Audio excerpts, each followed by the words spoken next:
Memory allocation is the unsung hero of software performance.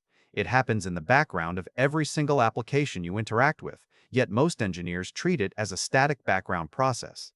When you write a program in C++ or Rust, the operating system gives you a block of memory to work with. But how you request, manage, and release that memory determines whether your system runs smoothly or grinds to a halt under load. For years, the industry standard has been the default system allocator. It is the safe choice. It is the default. But for high-performance systems operating at the scale of Meta, the default choice is no longer sufficient. Meta has signaled a renewed commitment to jemalloc. This is not just a minor update to a library. It represents a strategic pivot where the company is moving from reliance on external, generic allocators to a deeply integrated, custom-built memory management solution. The goal is fine-grained control over memory fragmentation and latency. This is a move that prioritizes performance over engineering convenience. For engineering managers and tech leads, this shift signals that foundational infrastructure improvements are now the primary bottleneck. You cannot tune your application code enough to solve a memory allocation problem that exists at the kernel level. To understand why this matters, imagine a massive warehouse where trucks arrive and depart constantly. The default allocator is like a general contractor who handles every delivery. Sometimes the trucks fit, sometimes they do not. Over time, the warehouse fills with gaps where large trucks cannot fit, even though there is enough total empty space. This is fragmentation. In a data processing backend, this fragmentation leads to increased memory usage and slower response times. jemalloc acts like a specialized foreman. It organizes the storage to ensure that when a request comes in for a specific size, the truck goes exactly where it fits best. This reduces the time spent searching for space and keeps the lanes clear for the next delivery. Now consider the migration strategy. You cannot simply flip a switch on a massive production system. If you replace the allocator in a live service, the risk of instability is too high. The standard library is battle-tested across billions of devices. Changing it introduces a new variable into a complex equation. The pragmatic approach is a step-by-step migration that prioritizes safety and observability. It begins with instrumentation. Before you change a single line of code, you must measure the current state. You need to know your baseline latency, your memory footprint, and your fragmentation rates.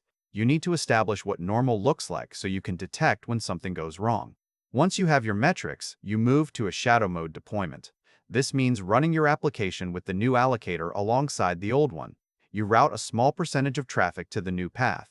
This is often called a canary deployment. You watch the metrics closely. Does the new allocator handle the load better? Are there any spikes in latency? Are there any crashes? If the new system performs well, you increase the percentage of traffic. If it fails, you roll back immediately. This dual allocation strategy allows you to compare performance in real time without risking the entire service. There is a specific challenge with C++ and Rust data processing backends. These languages give you manual control over memory, which means you are responsible for every byte. In Rust, the borrow checker helps prevent memory safety issues, but it does not solve the problem of allocation speed. In C++, you might be using smart pointers or custom allocators. The migration requires ensuring that the new allocator is compatible with your existing threading models. jemalloc is designed for high concurrency, but it still introduces some overhead. You must test under load. You must simulate the worst-case scenarios where thousands of threads are requesting memory simultaneously. This is where the synchronization overhead becomes critical. If the new allocator locks too often, you will lose the performance gains you were hoping for. Monitoring is the other pillar of this strategy.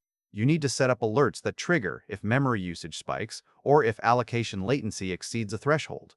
You also need to prepare your team for debugging. When something goes wrong with memory, the stack traces can be confusing. Engineers need to know how to interpret the new allocator's logs. Training is essential.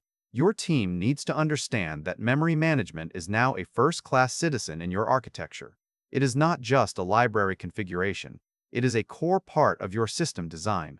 The decision to invest heavily in jemalloc reflects a broader industry trend. High-performance systems are prioritizing control over convenience. We are seeing a return to foundational infrastructure improvements rather than relying on higher-level application tweaks. This suggests that existing memory allocation bottlenecks have become critical performance constraints. As you implement this strategy, remember that this is not a one-time task. It is an ongoing optimization process. You will need to tune parameters based on your specific workload patterns. What works for a search engine might not work for a database backend. Looking at the future implications, Meta's internal optimizations and formal verification efforts will likely drive the next generation of open-source allocator standards. The concepts seen in projects like jemalloc, which focus on security and concurrency, will influence how large-scale distributed systems handle data.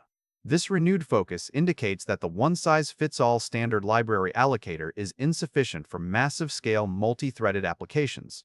Custom or heavily tuned allocators like jemalloc are essential for maintaining throughput and reducing garbage collection pauses.